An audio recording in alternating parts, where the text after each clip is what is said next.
With the holiday season in full swing, it could be known as the best time of the year.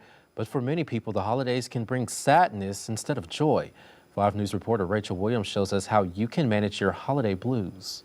From Thanksgiving to New Year's Day, experts say some can experience the holiday blues, which are temporary feelings of anxiety and depression. Typically, we call that seasonal affective disorder. Now, the difference between holiday blues and seasonal affective disorder is when you have the seasonal affective, it could be at the same time every year. It doesn't have to be the holidays. Coretta Woodard is a licensed professional counselor and owner of the People Place. She says the holiday season is the busiest time of year for them. A lot of times, it's because of the pressure that comes with the holidays. You got to show up for parties. You have to shop and buy everybody a gift. And especially for our introverts, right? Because everybody says, oh, you got to hang out with your family. You got to do these things. And that's overwhelming. With inflation and the cost of living on the rise, the pressure of gift giving can be added stress. And so because of the expectations of the holidays to perform, people pleasing, I think that's what causes people to either, one, be hyperreactive to that or be pretty low, and that's the depression side. One of the ways to manage your holiday blues is by working on your fitness goals.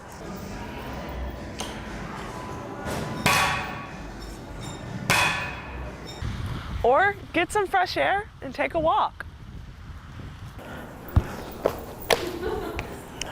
And if you want to slow things down, you can do yoga.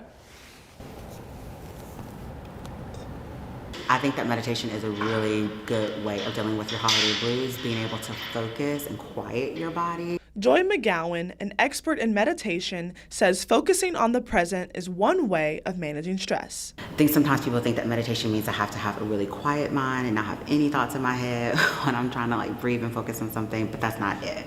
Meditation is all about being present with your body, being present with where you are in a physical space. Another option experts say is getting involved in a place you feel comfortable. I would say if you get yourself engaged, actively engaged in something, it would take away your desire to sit home and to be settled in the blues as though that there's nothing else you can do except for just feel bad during the season. And take note of how you are feeling. I think the biggest outlet is they can journal.